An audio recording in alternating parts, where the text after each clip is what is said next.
और अपन heat start कर रहे हैं। हीट में अपन देखो थर्मोमेट्री और कैलोरीमेट्री पढ़ रहे हैं सबसे पहले, उसके बाद अपन हीट ट्रांसफर पढ़ेंगे, ठीक है। तो थोड़ा सा थर्मोमेट्री में देखो, अभी क्रैश कोर्स में इसमें ज़्यादा बातें तो अपन नहीं करेंगे, थर्मोमेट्री में अपने काम की बातें वो देख लेते हैं। देखो बेटा, एक तो क्या होता है फ़ारेनहाइट स्केल होती है, एक होती है डिग्री सेल्सियस स्केल, एक होती है केल्विन, है ना, एक होती है ना, एक केल्विन। और अपने ये जो मेन काम की स्केल है वो ये है। अब देखो डिग्री सेंटीग्रेड में क्या है, तो देखो ये कैसे रिलेशन बनता है थोड़ा सा मैं बता देता हूँ आपको। जैसे मैंने फ़ारेनहाइट का लिखा है ना, और ये आपका लिखा आपने डिग्री सेल्सियस का, ठीक है। यहाँ पे जैसे अपन ने क्या करा, ये 32 फ़ारेनहाइट से स्टार्ट होता है ना, और ये 212। देखो एक होता है इसमें क्या होता है आइस पॉइंट, एक होता है थर्मोमीटर कोई भी होता है उसमें होता है आइस पॉइंट, और एक होता है स्टीम पॉइंट या बॉइलिंग पॉइंट, कुछ बोल दो।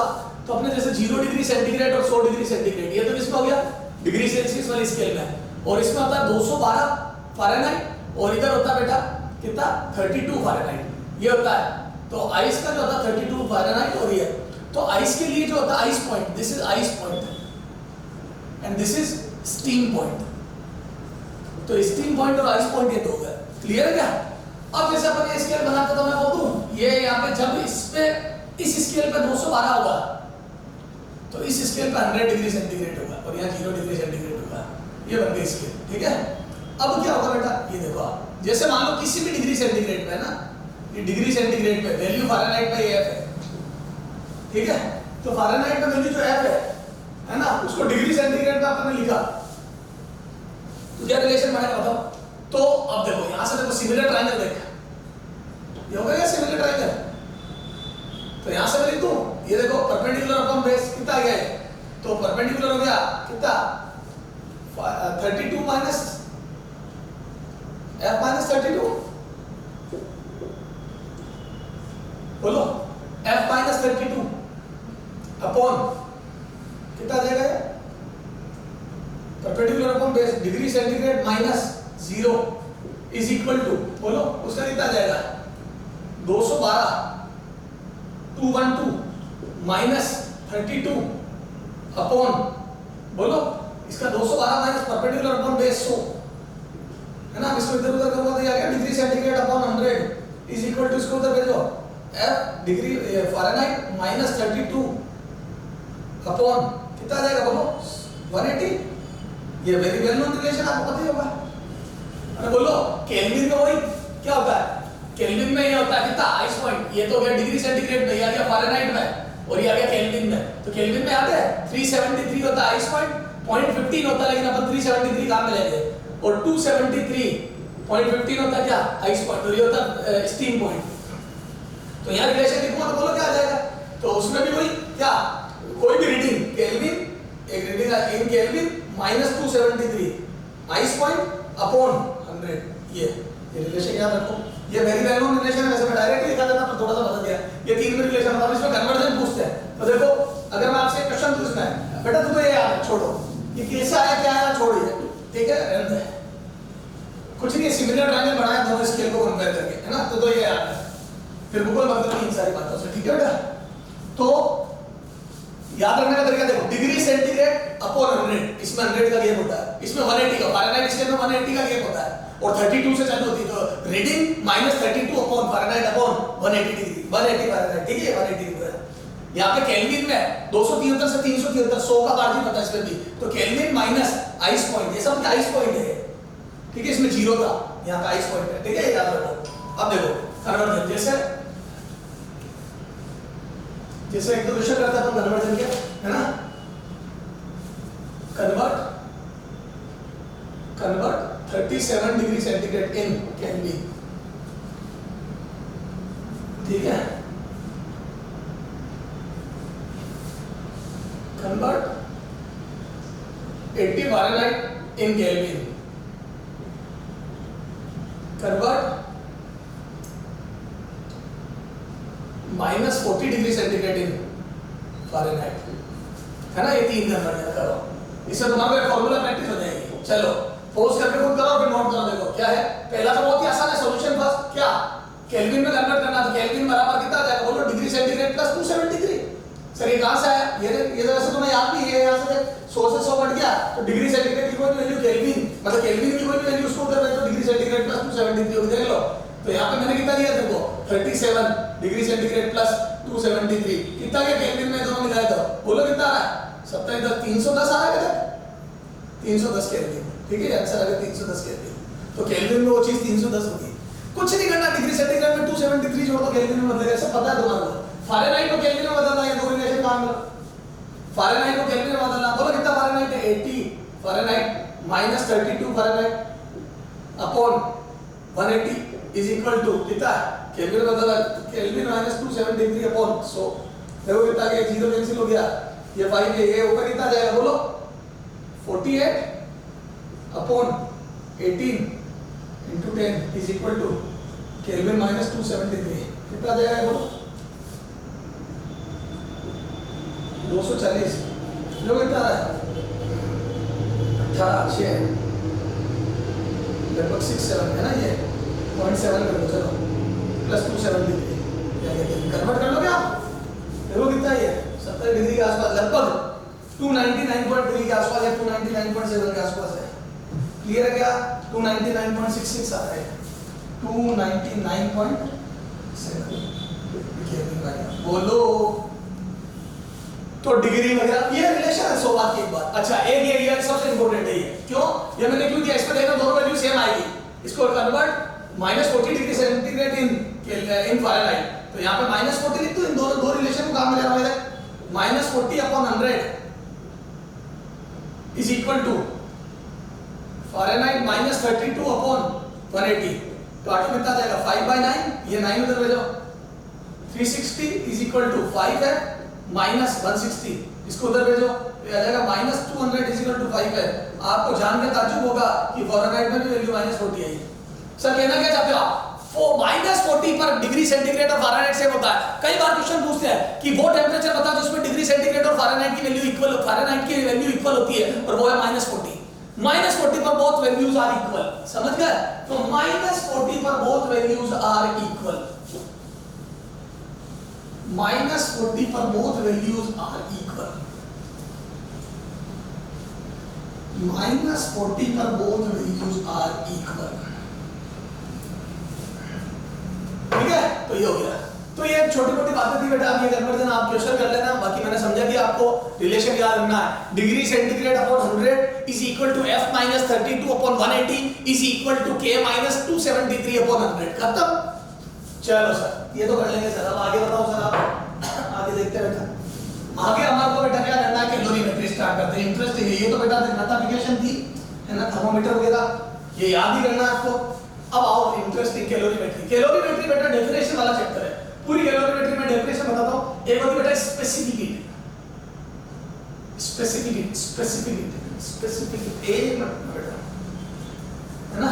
तो ये अपन करते हैं स्पेसिफिक हीट, हीट ठीक है।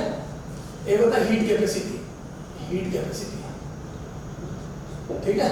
एक होता है latent heat of, latent latent heat of fusion LF and latent heat of evaporation LB। latent heat of fusion और latent heat of evaporation LF LB ये heat capacity, और ये water equivalent, water equivalent, water equivalent ठीक है। ये इन चीजों को समझना। हीट कैपेसिटी को बेटा स्मॉल एस से लिखता है, ये फिर से आपके थर्मो में भी आएगी, लेकिन वहां गैस की होगी, तो वहां पे गैस में मोलर स्पेसिफिक हीट होती है, यहाँ पे मैं ग्राम स्पेसिफिक है। क्या है ग्राम स्पेसिफिक हीट, हम ग्राम में डिफाइन करेंगे है ना। हीट कैपेसिटी को कैपिटल सी से लिखते हैं, LF latent heat of fusion को ये लिखते हैं। इसमें क्या होता है बेटा, लेटेंट हीट ऑफ फ्यूजन नाम से पता पड़ रहा है सॉलिड लिक्विड में कन्वर्ट होगा, सॉलिड इन दोनों में स्टेट चेंज होगी। क्या होगा बेटा, स्टेट चेंज, स्टेट चेंज। इसमें सॉलिड लिक्विड में कन्वर्ट होगा, और यहाँ पे लिक्विड गैस में कन्वर्ट होगी, लिक्विड गैस में कन्वर्ट होगी, सॉलिड लिक्विड में कन्वर्ट होगा और लिक्विड गैस में कन्वर्ट होगी। समझ में आ गई क्या? तो ये और वाटर इक्विवेलेंट अपन आगे बात करेंगे, W से डिनोट करते हैं इसको कैपिटल। स्पेसिफिक हीट बेटा ये होता है 1 ग्राम का, क्या होता है 1 ग्राम का heat required, heat required to increase temperature by 1 degree centigrade of 1 1 gram substance, 1 gram substance.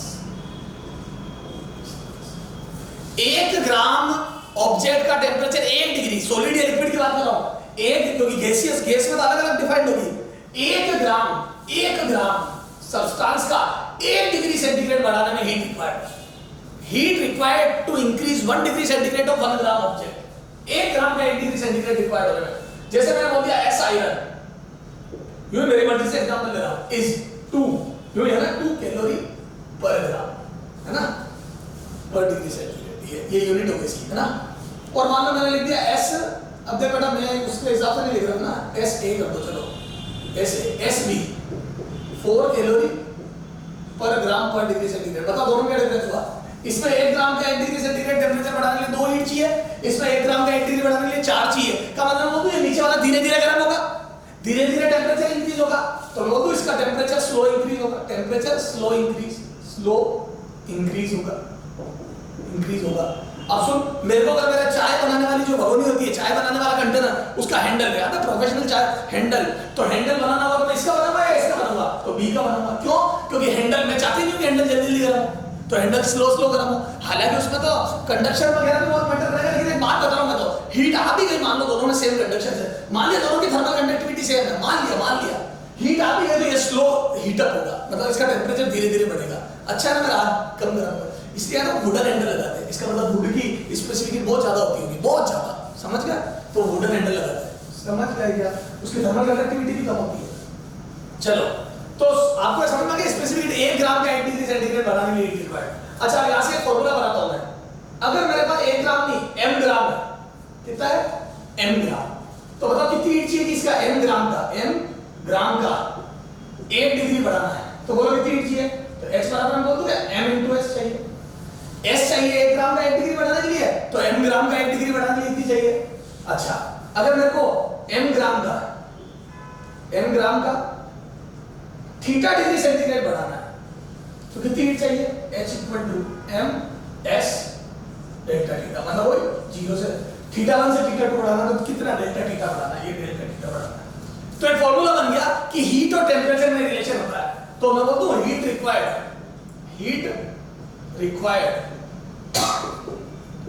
To increase delta theta temperature of m gram, तो हो जाएगा h बराबर ms डेल्टा थीटा। ये क्लियर है। अगर s कैलोरी पर ग्राम पर degree centigrade में, तो ये भी कैलोरी में आ जाएगा, और ये जूल पर में तो ये आ जाएगा, ठीक है, यस। अच्छा, अब इसमें देखो s वाटर होती बेटा 1 कैलोरी पर ग्राम पर डिग्री सेंटीग्रेड, है ना। s आइस कितनी होती बेटा, s आइस ये याद होना चाहिए बेटा, स्टैंडर्ड है ये, 1/2 कैलोरी पर ग्राम पर डिग्री सेंटीग्रेड।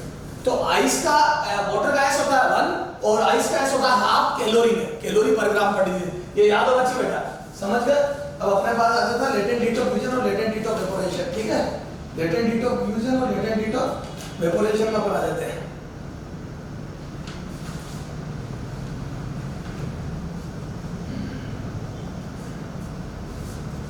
है ना।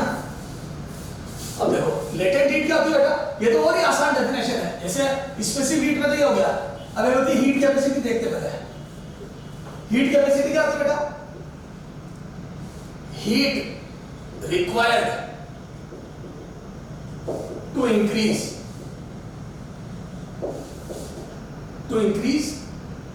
1 degree centigrade temperature of given object, of given substance. अच्छा सर, ये तो दोनों डेफिनेशन एग्जिस्ट कर रही है, अंतर है दोनों में, नो डाउट 1 डिग्री बढ़ाना ओके, पर यहाँ पे गिवन सब्सटेंस मतलब जो मास गिवन है, यहाँ पे था 1 ग्राम का बेटा, वहां का 1 ग्राम का 1 डिग्री बढ़ाना था, यहाँ पे गिवन मास का, जो भी गिवन मास है उसका 1 डिग्री बढ़ाना है। सर समझ में नहीं आया, बताता हूँ। जैसे मैंने तेरे को दे दिया 10 ग्राम आयरन, ठीक है, और इसका एस दे दिया बेटा 2 कैलोरी पर ग्राम पर degree centigrade, 2 calorie per gram पर degree centigrade, 2 calorie per gram पर डिग्री सेंटीग्रेड, ठीक है। Sorry,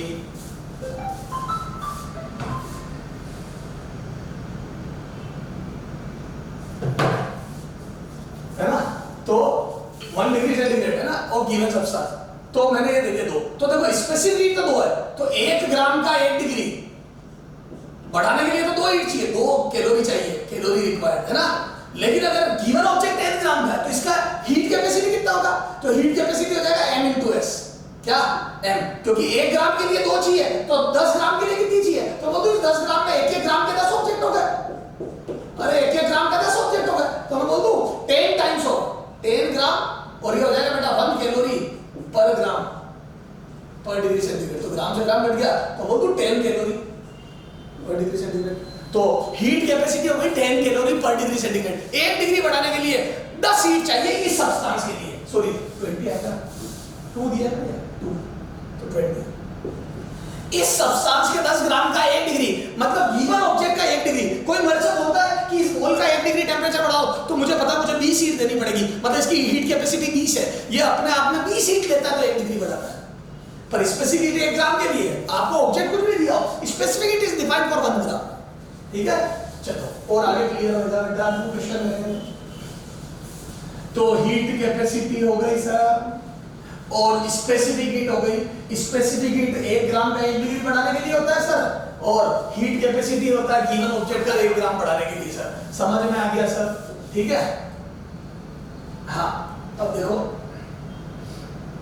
LF latent heat of fusion, अब ध्यान से देखना बेटा, अच्छा इन दोनों डेफिनेशन में स्पेसिफिक हीट और हीट कैपेसिटी में ध्यान रखना, स्टेट चेंज नहीं होनी चाहिए बीच में, तब ये डिफाइंड है, स्टेट चेंज नहीं होनी चाहिए। कल आप आ गए कि सर -1 डिग्री के आइस का 1 डिग्री करने में अगर 100 जूल हीट चाहिए, तो क्या सर इसकी स्पेसिफिक 1 ग्राम का 1 ग्राम आइस का -1 से 1 करने में 1 डिग्री करने में 100 जूल हीट चाहिए, तो क्या सर इसकी स्पेसिफिक हीट हम 50 बोल सकते हैं? नहीं, बीच में स्टेट चेंज हो रही है 0 पे, समझ गया, स्टेट चेंज नहीं होनी चाहिए। अब यहाँ जाओ LF latent heat of fusion, ये है हीट रिक्वायर्ड, क्या है मैंने लिखा ना, ये स्टेट चेंज के लिए डिफाइंड है, हीट रिक्वायर्ड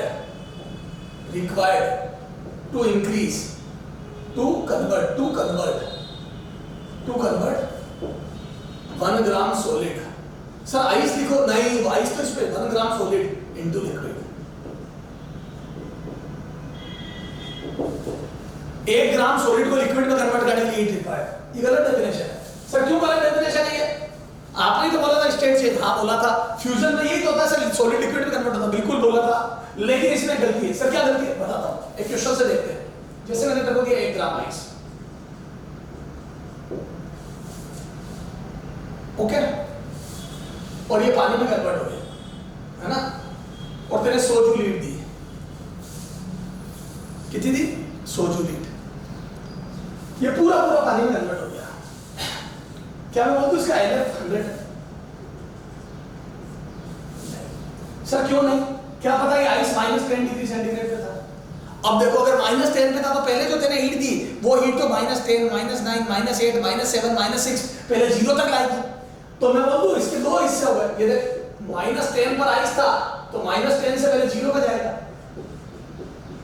0 डिग्री सेंटीग्रेड का आइस, फिर कन्वर्ट होगा, तो this is not LF, this is LF 0 से, तो सर क्या दिक्कत है बताता हूं। तो बेटा लेटेंट हीट ऑफ फ्यूजन की अधूरी डेफिनेशन है ना, इसमें तो आप गलती कर दोगे।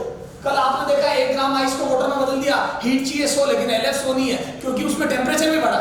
तो मैं बोल देता हूं heat required to convert 1 gram solid into liquid at its melting point, ध्यान ना, मेल्टिंग पॉइंट। जैसे आइस है तो 0 पे होना चाहिए, ice should be at 0 degree centigrade. जब आइस 0 पे होगा तो मैं जब कन्वर्ट करने में जो हीट दूंगा या जितनी हीट दूंगा उसमें मेल्ट होगा, तो वो मेरी हीट LF होगी। जैसे अब आ जा, सबसे पहले तेने मेरे को 1 ग्राम आइस दिया और तेने बोल दिया कि ये 1 ग्राम पूरा का पूरा वाटर बन गया, वाटर, और या 100 हीट चाहिए थी, तो मैं तुम्हारा सबसे पहले पूछूंगा बेटा इसका टेम्परेचर बताओ क्या है, क्योंकि मैं इसको LF नहीं बोलूंगा, तुमने मेरे को बोल दिया सर ये 0 डिग्री है, फिर मैं इसका टेम्परेचर बोलूंगा तो आपने बोल दिया 0 डिग्री है। अगर दोनों 0 पे तो मैं समझ जाऊंगा कि मैंने जो हीट दी उसने स्टेट चेंज करी है, टेम्परेचर नहीं बढ़ाया।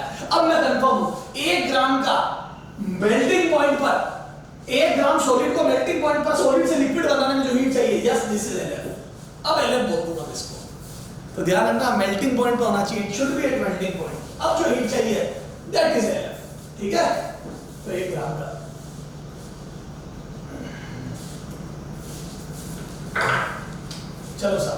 अब एक देखो नाउ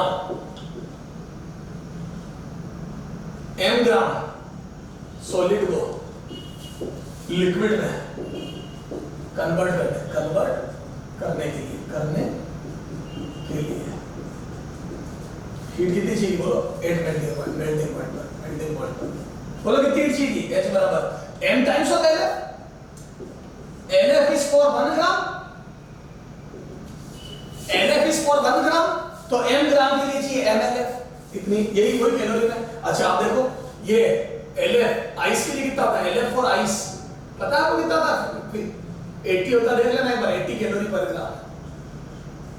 ये याद होना चाहिए बेटा ये याद होना चाहिए इसका मार्क कर लो इनका ये these are very very important datas. हाँ अच्छा अब LB बोलो LB क्या होता है बोलो LB heat required to convert 1 gram बोलो कन्वर्ट 1 ग्राम बोलो ये vaporisation latent heat of vaporisation नाम से पता पड़ रहा है लिक्विड गैस में कन्वर्ट होगा 1 ग्राम लिक्विड इनटू स्टीम तो उसके लिए हो जाएगा फिर water to steam gaseous form में कन्वर्ट करने के लिए। अरे यार इंफॉर्मेशन पूरी है क्या नहीं वही इसमें भी टेंपरेचर चेंज नहीं होना चाहिए एट बॉइलिंग पॉइंट ध्यान रखना ओनली स्टेट चेंज क्या आएंगे only state change no change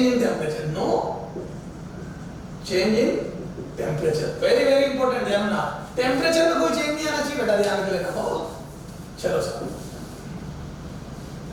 no change in temperature.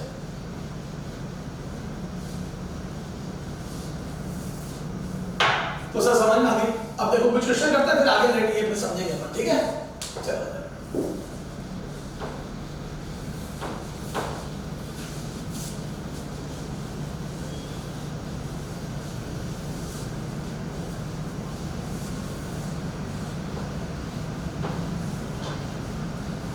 चलो अब अपन देखते हैं कि क्या हुआ।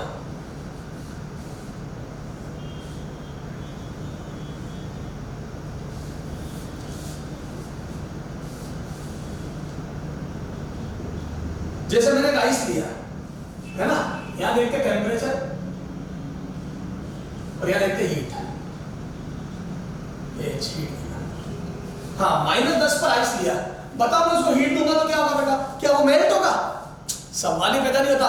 आइस का मेल्टिंग पॉइंट 0 होता है बोलो melting point 0 degree centigrade ice का है ना और वाटर का बॉइलिंग पॉइंट 100 डिग्री सेंटीग्रेड तो 100 डिग्री पर उबलता है और 0 तो यहां से सॉलिड से लिक्विड बनेगा इसमें और यहां लिक्विड से गैस बनेगा इसमें तो मेल्टिंग पॉइंट होता है जिस पर वो मेल्ट हो यानी कि सॉलिड लिक्विड बन जाए। जिस भी ऑब्जेक्ट का सॉलिड लिक्विड बनता है जिस टेंपरेचर पर उसको मेल्टिंग पॉइंट बोलते हैं और जिस पर उबलता है या लिक्विड गैस में कन्वर्ट होता है उसको बॉइलिंग पॉइंट बोलते हैं ठीक है। तो ये देखो तो बोल दो ये -10 से ये बढ़ते बढ़ते 0 डिग्री सेंटीग्रेड हो गया ठीक है। ये तो पहले जो मैंने हीट देता गया टेंपरेचर बढ़ता बढ़ता 0 हो गया उसके बाद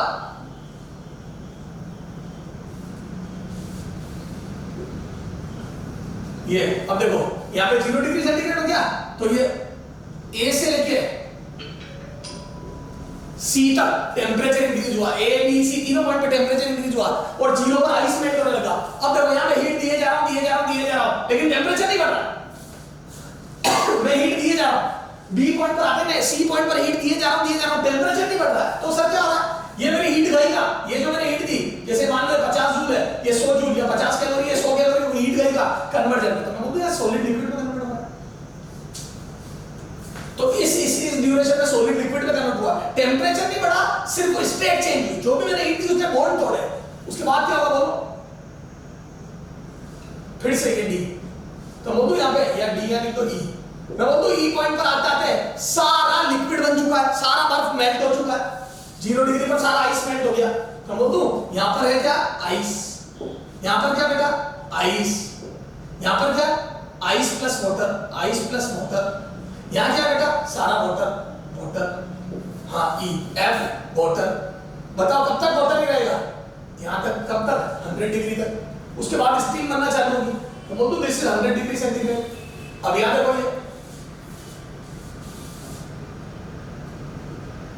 देखो इसमें क्वेश्चन बनेगा कि ई एफ ये जी, तो वो भी यहाँ पे वाटर है सारा, वाटर एट हायर टेम्परेचर, इस वाटर में उसमें अंदर है, ये 0 पे है, ये ठंडा ठंडा लगेगा, यहाँ पे थोड़ा 40-50 डिग्री पे गर्म लगने लगेगा, 100 पे तो हाथ जलने लगेगा मेरा, ये 100 डिग्री पे, यहाँ पे जी एच, बोलो एच में क्या है, तो यहाँ पे सारा वाटर है इधर, यहाँ पे वाटर प्लस स्टीम और यहाँ पे सारी स्टीम 100% स्टीम बन गई, पूरा वाटर स्टीम में कन्वर्ट हो गया। सर आपको कैसे पता पड़ा? क्योंकि इससे पहले तक टेम्परेचर नहीं बढ़ा था, आप टेम्परेचर बढ़ना चालू हो गया तो पूरी स्टीम कन्वर्ट हो गया, स्टीम और गर्म होगी, समझ गए? स्टीम गर्म होगी, ये देखो स्टीम है डायरेक्ट टेम्परेचर, अब तो स्टीम गर्म होती जाएगी, समझ में आ गई? फिर आपकी केमिस्ट्री आ जाएगी, H2O बॉन्ड टूटने लगेंगे, याद है आपके बॉन्ड डिसोसिएशन एनर्जी, तो यहाँ से OH OH टूटने लगेंगे, OH H, अब ये स्टीम बन गई, पूरा आइसोलेटेड मॉलिक्यूल बन गया, अब ये बॉन्ड टूटेंगे। अब ये अब मेरे काम की बात नहीं बेटा, है ना, ये केमिस्ट्री लेवल है, तो ये तो सर ये समझ में आ गया। अब सुनना बेटा, इसमें स्टीम, अब देखो ये सारी बात समझ में आई आपको?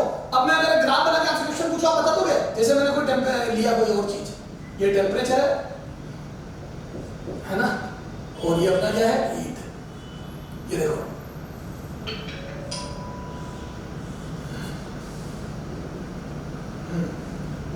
180 डिग्री सेंटीग्रेड, 150, 30 डिग्री सेंटीग्रेड, 20 कर दो, चलो 25 कर दो, चलो, है ना, -10 डिग्री सेंटीग्रेड। हाँ बताओ,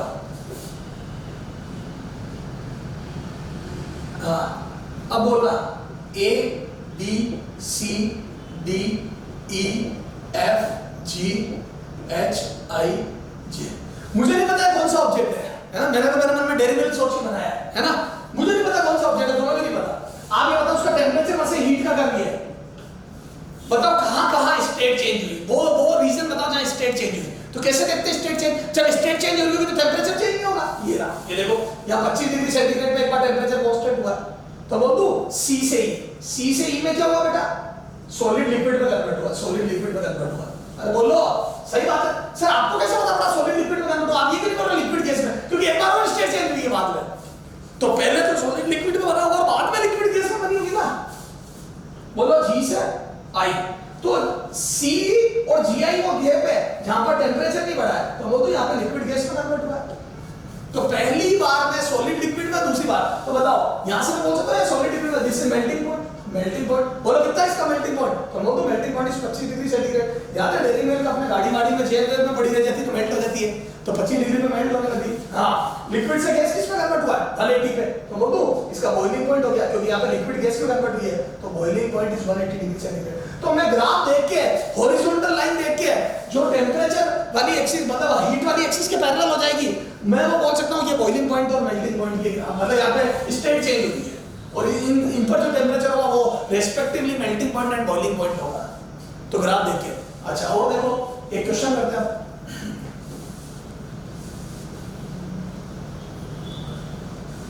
बस बेटा यही है कैलोरीमेट्री, आपको डेफिनेशन पता, सब पता, देखो एक डेफिनेशन करते हैं, देखो इफ, चलो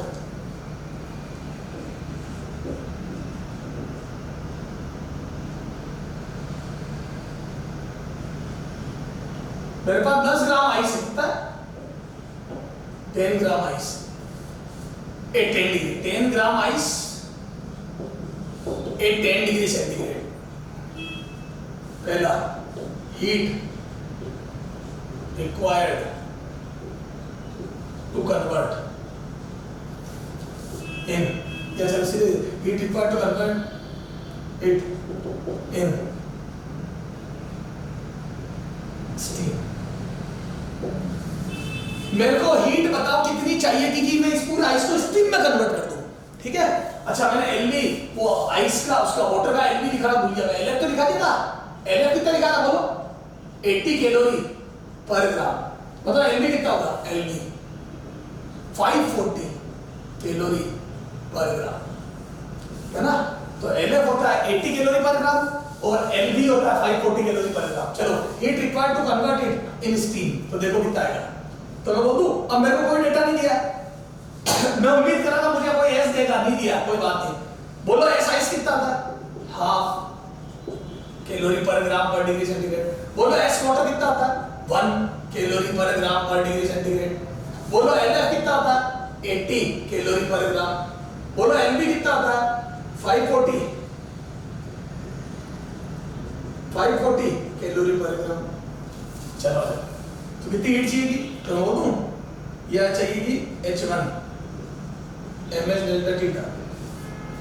तो यहाँ से H1 बराबर आ जाएगा कितना 10, S कितना आ जाएगा 1/2 और डेल्टा थीटा कितना आ जाएगा डेल्टा थीटा 10 तो आ जाएगा 50 कैलोरी।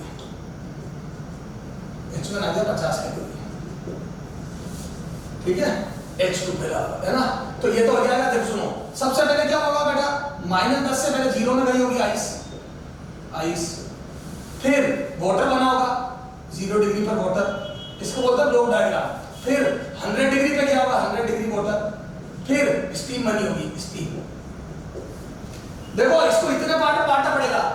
टेम्परेचर चेंज की कैलकुलेशन अलग होगी H बराबर mS डेल्टा थीटा से। टेम्परेचर चेंज की कैलकुलेशन है H बराबर mS डेल्टा थीटा लगेगा, वो S आइस का अलग होगा वाटर का अलग होगा लिख दिए। फिर जब स्टेट चेंज होगी तो यहाँ पे लगेगा mS डेल्टा थीटा, है ना। टेम्परेचर इंक्रीज हुआ है, यहाँ स्टेट चेंज हुई है, स्टेट चेंज तो यहाँ लगेगा mLF, यहाँ पे फिर mS डेल्टा थीटा, टेम्परेचर बढ़ा है, और यहाँ पे फिर से स्टेट चेंज तो यहाँ पे लगेगा mLD।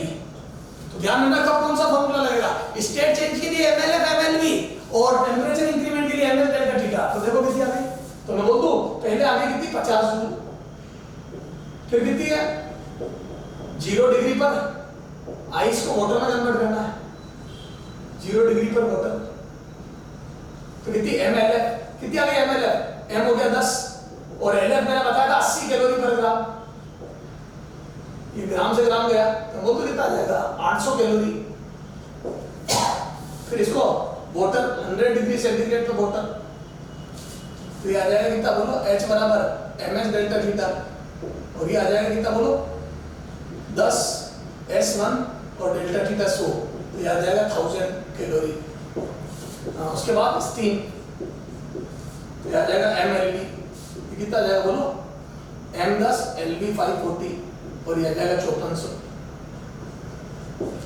तो कितनी आ गई टोटल हीट बोलो H टोटल ये कैलोरी था, sorry 50 calorie plus 800 calorie plus 1000 calorie plus 5400 calorie 5400 calorie 54 64 72 7250 calorie total heat is required.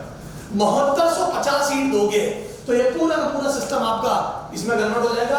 आपको डेटा याद होने चाहिए, मैंने ना S आइस दिया, ना S वाटर दिया, ना LF दिया, ना LB दिया। आप एग्जाम में भी उम्मीद मत करना, है ना, दे दे तो बहुत अच्छी बात है, नहीं दे तो आप आर्गुमेंट नहीं कर सकते हो।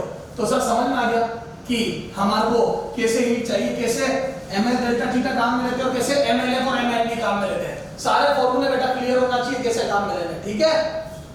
बढ़े आगे, पोस्ट करके नोट कर लो, अगला क्वेश्चन करके बताओ। वही है 10 डिग्री सॉरी -5 डिग्री सेंटीग्रेड पे, सॉरी -10 डिग्री सेंटीग्रेड पे 5 ग्राम आइस, ठीक है।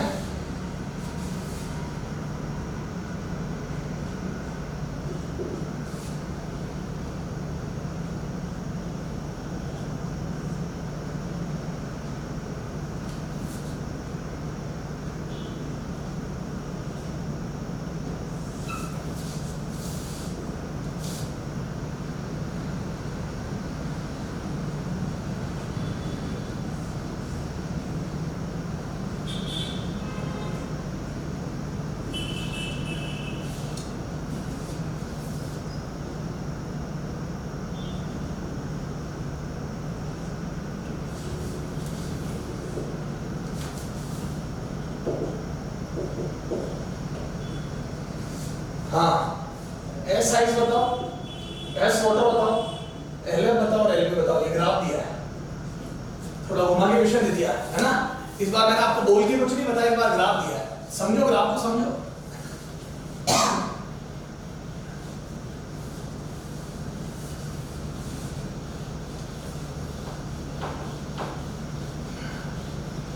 हाँ करो, पॉज करके नोट करो और पॉज करके सॉल्व करो इसको। हाँ समझते हैं, बोलो यहाँ से क्या होगा, दो बार देखो हॉरिजॉन्टल लाइन बनी, यहाँ स्ट्रेट चेंज है, यहाँ स्ट्रेट चेंज है, इन दो जगह स्ट्रेट चेंज है। तो कोई कहते हैं मेल्टिंग पॉइंट पूछ लेते हो गया मेल्टिंग पॉइंट, और कोई कहते हैं बॉइलिंग पॉइंट पूछ लेते हो गया बॉइलिंग पॉइंट, ठीक है। और सही बात है, आइस का मेल्टिंग पॉइंट 0 और बॉइलिंग पॉइंट 100 डिग्री सेंटीग्रेड है, प्योर आइस, प्योर वाटर। हाँ आ जाओ सुनना। अब एक बात बता, -10 पर आइस था, 0 तक तो टेम्परेचर बढ़ा, तो बताओ कौन सी कैलकुलेशन लगेगी यहाँ पे टेम्परेचर बढ़ने पे, ms डेल्टा थीटा यहाँ पे। अच्छा यहाँ पे क्या हुआ, स्टेट चेंज हुई, यहाँ कौन सी कैलकुलेशन लगेगी, तो पहली बार सॉलिड लिक्विड में कन्वर्ट हुआ है, मैं बोल दो mlf, अरे सॉलिड लिक्विड में कन्वर्ट हुआ है, यहाँ पे ms डेल्टा थीटा।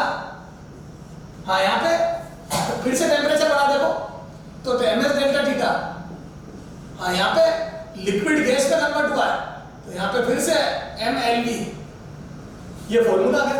यहाँ से आपका s आइस आ जाएगा, यहाँ से s वाटर आ जाएगा, यहाँ से LF आ जाएगा, यहाँ से LV। चलो अब यहाँ पे कितनी हीट लगी, तो बोल दो -10 से 0 जाने में कितनी हीट लगी, तो 0 से लेके 25 कैलोरी, तो बोल दो 25 कैलोरी, तो 25 calorie is equal to ms delta theta. H बराबर ms डेल्टा थीटा, और आइस के लिए चल रहा है ना, A to B, ये A से B के लिए, A से B, इसको C लिख देता है ना, ये A to B, ये थोड़ा साफ कर रहा हूं इसको, ये B यहाँ लिख रहा हूँ, ये 525 है ना, यहाँ लिख रहा हूँ C, यहाँ लिख रहा हूँ B, और यहाँ लिख रहा हूँ E। चलो ये आ जाएगा 25, और M कितना है, 5 ग्राम आइस है, S निकालना है, और डेल्टा थीटा कितना बढ़ा, -10 से 0। टेम्परेचर देखो ये है, यहाँ से हमें तो टेम्परेचर 10 बढ़ा है, कितना आ जाएगा बोलो, S आइस बराबर 1/2 आ गया। कैलोरी है ना, इधर से पर डिग्री पर ग्राम आ जाएगा, पर ग्राम पर डिग्री सेंटीग्रेड, ये है साइज। हाँ अब B2C बताओ, B2C बोलो कितनी हीट चाहिए, तो B2C H बराबर mLF, बोलो कितनी हीट चाहिए, तो ये 525 - 25 500 calorie is equal to M 5 gram LF, बोलो कितना आ जाएगा LF, 100 कैलोरी पर ग्राम। C2D देखो, C2D बोलो, C2D कितनी हीट चाहिए, तो H टेम्परेचर बढ़ा, ms delta theta, S water delta theta, बोलो कितनी चाहिए, तो ये देखो 525 हीट यहाँ तक दे चुका था, 1025, यहाँ 1025, तो 500 और लगी, ये देखो ना 500 और लगी, 500 कैलोरी, तो बोलो 500 कैलोरी हीट लगी इज इक्वल टू M कितना है 5, S कितना है निकालना, डेल्टा थीटा कितना है 100, तो ये आ जाएगा S वाटर बराबर 1 कैलोरी पर ग्राम पर डिग्री सेंटीग्रेड, ये आ गया वाटर का। तो वहां से मैं हीट के डेटा निकाला, बोलो यहाँ से हीट 500 लगी, यहाँ से कितनी लगी 1025 में दे चुका था यहाँ तक, और फिर ये स्टीम बनाने में मेरी 3025, यानी कि मैंने 2000 बना दिया पे, ये देखो इस ड्यूरेशन में 2000 कैलोरी और लग गई, तो ये 2000 कैलोरी ने क्या करा, लिक्विड को स्टीम में कन्वर्ट करा। तो आ जाओ यहाँ से B2E में, बोलो क्या हुआ, H बराबर mLV, तो यहाँ से मेरी 2000 कैलोरी लगी बराबर M कितना है 10, 5 ग्राम, 5 ग्राम है LV, यहाँ से LV कितना है, LV बराबर बोलो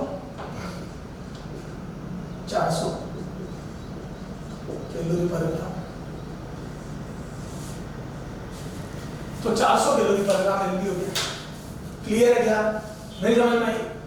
तो ग्राफ देख के भी मुझे आइडिया लगता है कब स्टेट चेंज होती है, कब टेम्परेचर बढ़ता है, और वैसे भी मेरे को सारी बात पता है, तो ये सारी बातें तो हो गई इसकी। अब अपन आ जाते हैं बेटा किस पे आगे,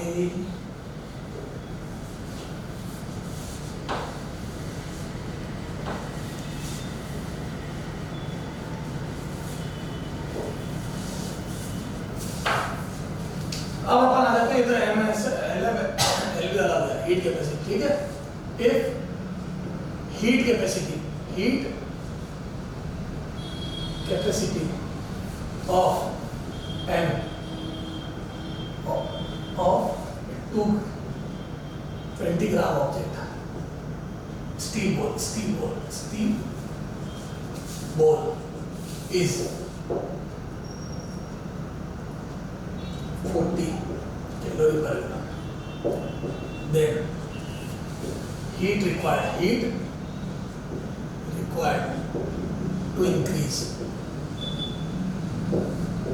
its temperature by 50 degrees centigrade या 10 degrees is what? तो बोलो हीट बराबर m into c sorry c delta theta. क्यों c डेल्टा थीटा? c होता है गिवन ऑब्जेक्ट का 1 डिग्री बढ़ाने के लिए हीट रिक्वायर्ड।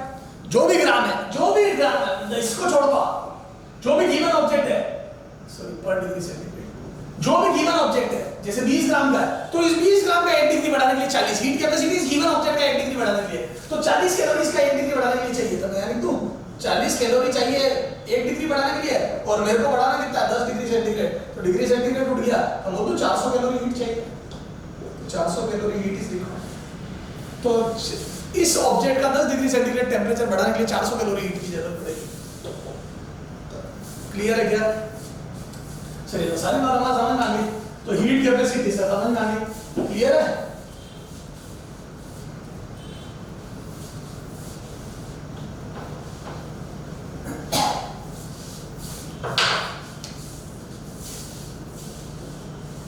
ये देखो ये आर रेडियस है, ये 2r रेडियस है, दो बॉल है ना, बॉल स्फीयर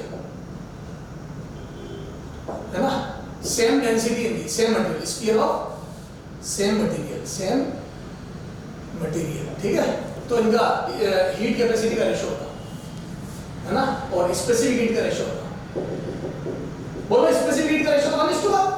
अरे जब मटेरियल सेम है तो 1 ग्राम का 1 डिग्री बढ़ाने के लिए हीट सेम चाहिए, क्योंकि मटेरियल की प्रॉपर्टी होती है स्पेसिफिक हीट। तो मैं वो तो स्पेसिफिक हीट सेम होगी, क्या हीट कैपेसिटी सेम होगी? नहीं। अब देखो गिवन ऑब्जेक्ट के मास अलग होंगे, क्योंकि देखो डेंसिटी सेम होगी इनकी, तो मैं बोलूं m1s1 is to m2s2, ये हो गई स्पेसिफिक हीट कैपेसिटी। तो m कितना आ जाएगा बेटा? rho into 4/3 pi r cube. वैसे डायरेक्ट याद होना चाहिए, रेडियस दबाने तो 8 गुना ज्यादा मास होता है, क्योंकि वॉल्यूम 8 गुना ज्यादा होता है। s is to rho 4/3 pi 8r cube into s। ये s कट गया, मटेरियल सेम होने से rho कट गया, 4 pi r स्क्वायर कट गया, वो तो 1:8। बेटा तेरा वॉल्यूम v, मेरा वॉल्यूम 8v, तेरा मास m, मेरा मास 8m, क्योंकि मैं जब से 8 गुना ज्यादा बड़ा हूं, सेम डेंसिटी का 8 गुना ज्यादा बड़ा ऑब्जेक्ट का मास 8 गुना ज्यादा होगा, तो 1:8। क्लियर है? तो सर स्पेसिफिक हीट और हीट कैपेसिटी में डिफरेंस समझ में आ गया sir? Latent heat of fusion और वेपोराइजेशन समझ में आ गया सर? वाटर के लिए सब याद रख लेंगे, आइस का s 1/2 कैलोरी पर ग्राम पर डिग्री सेंटीग्रेड, वाटर का 1 कैलोरी पर ग्राम पर degree centigrade, LF 80, LV 540। Sir रट लिया सर, वाटर इक्विवेलेंट बता दीजिए, उससे पहले अपन लॉ ऑफ मिक्सचर देखते हैं। लॉ ऑफ मिक्सचर क्या होता है बेटा? लॉ ऑफ मिक्सचर देने वाली बराबर लेने वाली, देने वाली हीट गिवन बराबर हीट गिवन बराबर हीट एब्सॉर्ब। एक ऑब्जेक्ट जितनी हीट देगा दूसरा ऑब्जेक्ट उतनी ही हीट एब्सॉर्ब करेगा। अगर सराउंडिंग की पंचायती ना लूं तो एक देगा दूसरा लेगा, जितनी देगा उतनी लेगा। सर समझ में नहीं आया? बताता हूं। 10 ग्राम वाटर, 10 ग्राम 80 डिग्री सेंटीग्रेड पर water, 10 gram water, 10 gram water,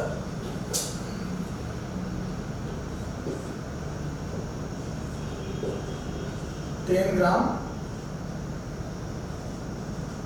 water 80 degree centigrade, 80 degree centigrade,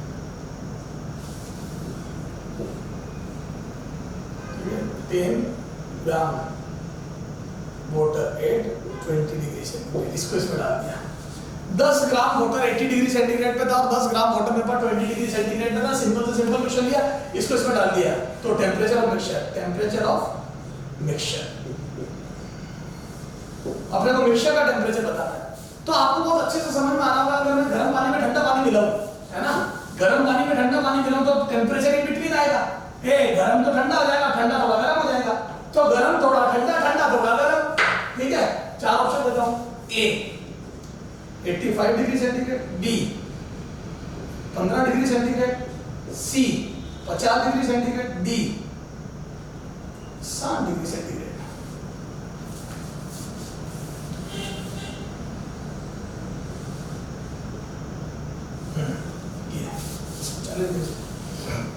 ये 4 ऑप्शन दिए। हाँ, क्या आप इसको, या चलो ऑप्शन ऐसा दिया है ना, क्या आप इसको बिना पेन चला कर सकते हो? हाँ, ये हो नहीं सकता, ये हो नहीं सकता, ये हो नहीं सकता, आंसर इज दिस। सर ये ऐसे कैसे कर दिया आपने? इतना जल्दी बता दो। ए लॉजिक लगा। क्या मैं बोल दूं जब अपन इन दोनों को मिलाएंगे तो ये 80 डिग्री सेंटीग्रेड वाले मॉलिक्यूल पानी के मैं 20 डिग्री वाला आके बैठ जाएगा। ए इसको इसमें डाला तो 80 के बाद में 20 तो 80 हीट देगा। याद है heat always flows from higher temperature to lower temperature. Heat हमेशा किधर से किधर जाती है? Heat always flows from higher temperature to lower. गर्म वाला टकरा टकरा, देखो गर्म के बाद थर्मल काइनेटिक एनर्जी होगी तो 80 वाला तेज वाइब्रेट कर रहा होगा, 20 वाला धीरे वाइब्रेट कर रहा होगा तो 80 वाला 20 वाले से टकरा टकरा के एनर्जी ट्रांसफर करेगा। तो मैं बोलूं और जैसे जैसे एनर्जी ट्रांसफर होगी वाइब्रेशन कम होगा, टेंपरेचर घटेगा। टेंपरेचर वाइब्रेशन की फील देता है अपने को। तो मैं बोलूं इसका टेंपरेचर घटेगा, इसका बढ़ेगा। तो मैं बोलूं 20 से बढ़ेगा और 80 से घटेगा तो इन बिटवीन होगा कहीं। तो 80 से कम 85 कैसे हो सकता है? ऐसा हो सकता है तो गर्म पार्टी में ठंडा पानी डाले और गर्म हो जाए। हीटर तेरे को रोड लगानी नहीं पड़ेगी पानी गर्म करने की, गीजर लगाना नहीं पड़ेगा। ऐसा हो सकता है कि मैं गर्म पानी में ठंडा डालूं और ठंडा हो जाए, फिर फ्रीज ही नहीं चाहिए, डीप फ्रीज ही नहीं चाहिएगा। हाँ, तो मैं बोलता हूं इन बिटवीन और ये 90 डिग्री भी जाता है तो लॉजिकली ये सब है। तो answer is 50 degree centigrade. Sir समझ में आ गया? अब देखो टेंपरेचर ऑफ मिक्सचर। अब सर अगर ऑप्शन ऐसा होता डी ऑप्शन हो जाएगा 60 डिग्री सेंटीग्रेड। अब कैसे करेंगे? तो देखो अब कैसे करेंगे इधर देखना हो। मैं बोलता हूं लो ऑफ मिक्सचर, देखो जैसे ये मिलाऊंगा तो बोलता हूं 80 वाला 80 डिग्री वाला 20 डिग्री वाले को हीट देगा। 80 डिग्री वाला 20 डिग्री वाले को हीट देगा ना। 80 डिग्री वाला 20 डिग्री वाले को हीट देगा, हीट देगा। चलो तो 80 डिग्री वाला हीट देगा और 20 वाला देगा। तो 80 वाले में कितनी थी? m हो गया बेटा 10, s हो गया आइस का वाटर का 1 और 80 वाले में थी तो वो तो 80 का टेंपरेचर घट के थीटा हो गया। माना मिक्सचर का टेंपरेचर थीटा हो गया तो वो तो इसका टेंपरेचर थीटा, तो वो तो 80 से घट के थीटा हुआ तो वो तो 80 माइनस थीटा, इतना टेंपरेचर कम हुआ इसका। अरे 80 था, थीटा हो गया घट के तो 80 माइनस थीटा, जैसे 80 से 60 हो गया तो 20 कम हो गया ना। तो 80 माइनस थीटा, ये हीट दी, हीट दी, हीट दी, ये देने वाला। अब बता लो मिक्सचर इसने जितनी दी उतनी इसने ली, कितनी? 10 S1 देख ठंडा पानी। और मैं बोलूं इसका टेंपरेचर 20 से बढ़ के थीटा हुआ। अरे ये तो ये जब इधर जाएगा तो 20 से बढ़ के थीटा होगा ना। तो यहां कितना लिखूं? कल बच्चे थीटा प्लस 20 लिखते हर कुछ ही, 20 माइनस थीटा कुछ भी नहीं। 20 था, थीटा हो गया, बढ़ा, थीटा बढ़ा है तो बोल दूं थीटा माइनस 20, 20 माइनस थीटा लिख दिया तो आंसर उल्टा जाएगा। तो बोल दूं थीटा माइनस 20, थीटा माइनस 20 क्योंकि 20 था, थीटा हो गया। करो सो। तो यहां से आ जाएगा बेटा ये बी और ये ली। तो यहां से आ जाएगा 80 minus theta is equal to theta minus 20। ये आ जाएगा 100 बराबर 2 थीटा, है ना। तो यहां से थीटा बराबर आ जाएगा 50 डिग्री सेंटीग्रेड। अरे बोलो 50 डिग्री सेंटीग्रेड इज आंसर। तो मिक्सचर का टेंपरेचर 50 हो जाएगा। तुम ध्यान दो बिल्कुल मिड आया, ए 80 और 20 का बिल्कुल मिड है 50। सही बात है, एग्जैक्टली मिड पॉइंट आएगा क्योंकि जितना गर्म पानी उतना ठंडा। एक बाल्टी गर्म, एक आधा बाल्टी गर्म, आधा बाल्टी ठंडा मिलाया तो बिल्कुल मिड का टेंपरेचर आएगा क्योंकि आइडेंटिकल सिस्टम है और बिल्कुल टेंपरेचर इन बिटवीन आएगा। चलो एक क्वेश्चन और करो दिमाग लगा के, एक क्वेश्चन करके बताओ दिमाग लगा के। पोज करके नोट कर मेरे लाल, पोज करके नोट कर। हाँ 10 gram water at 80 degree centigrade और ये 20 ग्राम वाटर है 20 degree. A option 85 degree centigrade, D 5 degree centigrade, C 60 degree centigrade और डी 40 डिग्री सेंटीग्रेड। बोलो दिमाग लगाकर, अक्ल लगाकर। हाँ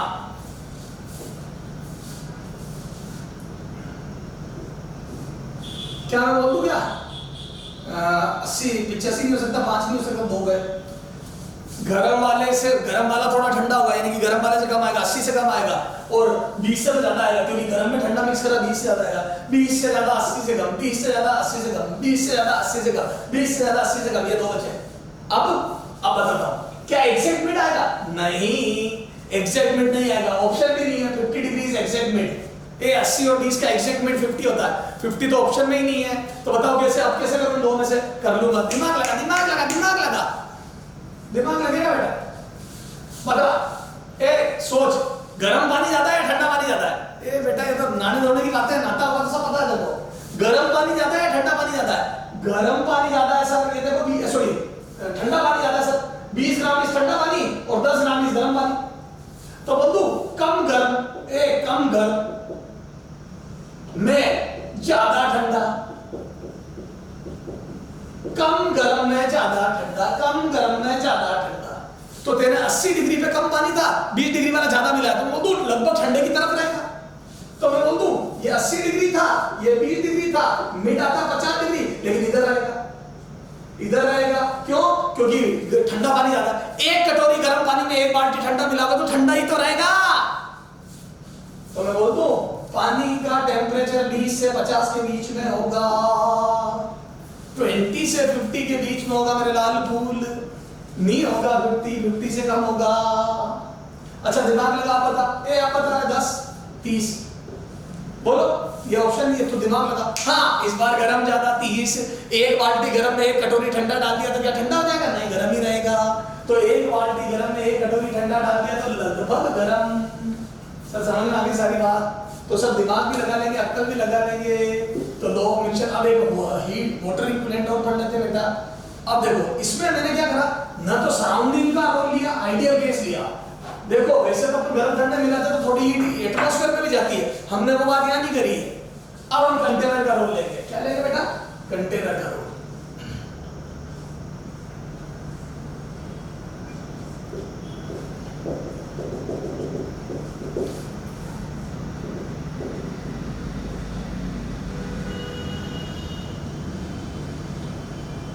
ग्राम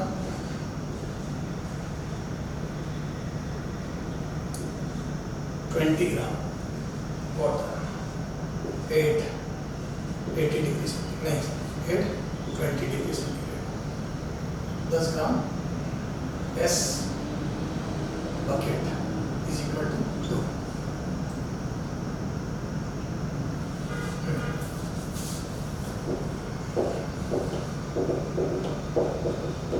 ग्राम 80 डिग्री सेंटीग्रेड वाटर केस में डाल दिया। इस बार देख बेटा, देख अपन घरों में जब पानी गर्म करते तो बाल्टी भी तो गर्म होती है, नहीं होती स्टील की बाल्टी में पानी पड़ा है, धूप में रख दो बाल्टी भी गर्म होगी, है ना? तो अपन रोड वगैरह लगाते तो बाल्टी भी गर्म होगी। तो इस बार मैंने क्या करा बेटा, 40 डिग्री सेंटीग्रेड पे पानी डाला, सॉरी 40 ग्राम पानी डाला 80 डिग्री सेंटीग्रेड का, लेकिन इस बार बाल्टी का भी मास है, ये बकेट का मास ऑफ बकेट, ये मास ऑफ बकेट और ये स्पेसिफिक हीट ऑफ बकेट। तो इस बार मास ऑफ बकेट भी दिया, मास ऑफ बकेट बराबर 20 ग्राम, सॉरी 10 ग्राम और स्पेसिफिक हीट भी दिया है। मैंने मेरे हिसाब से दिया डेटा, तो दिमाग मत लगा। 10 ग्राम की बकेट है और S बराबर 2 है और 20 ग्राम वाटर भरा है इसके अंदर, है ना, 20 डिग्री पे। तो ये पूरा सिस्टम 20 पे पानी डाला। अब बताओ मेरे को पता है हीट कौन देगा, ये देगा, है ना, ये हीट देगा, H देगा, लेगा कौन?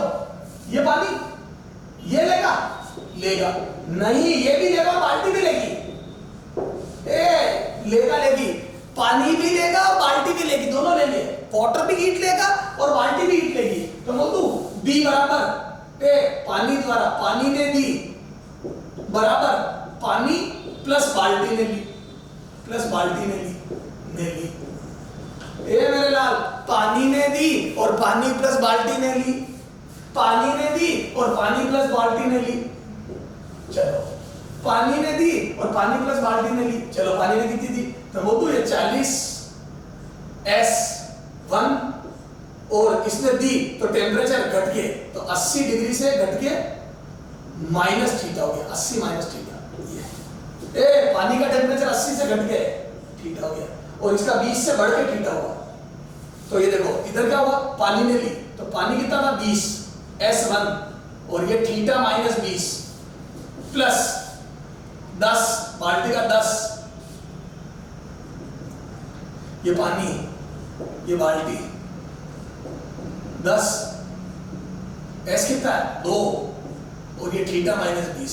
अब देखो लोगों ने ये तो लिख दिया बाल्टी पानी, तो या तो मैं अलग अलग हिसाब करूं, एक और होता है वाटर इक्विवेलेंट। क्या होता है ये?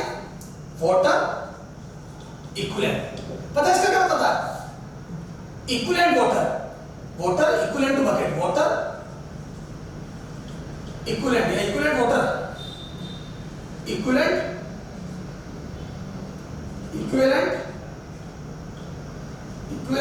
वाटर है ना, इक्विवेलेंट वाटर। सर क्या होता है इक्विवेलेंट वाटर? बकेट की जगह वाटर। तो मैं 10 ग्राम 2 वाले बकेट लूं, 10 ग्राम स्पेसिफिक 2 वाली बकेट लूं, m ग्राम बकेट लूं स्पेसिफिक S वाली की बजाय इतना वाटर ले लो, क्योंकि वाटर का S1 होता है। ये देख ये वाटर, तो वाटर इक्विवेलेंट होता है बकेट के इक्विवेलेंट वाटर। क्या होता है वाटर इक्विवेलेंट? बकेट के इक्विवेलेंट है ना, बकेट के इक्विवेलेंट वाटर, बकेट के इक्विवेलेंट वाटर। बकेट हटा दो वाटर बना दो, तो मैं बोल दूं या तो ये और इससे आंसर देखो वही आएगा।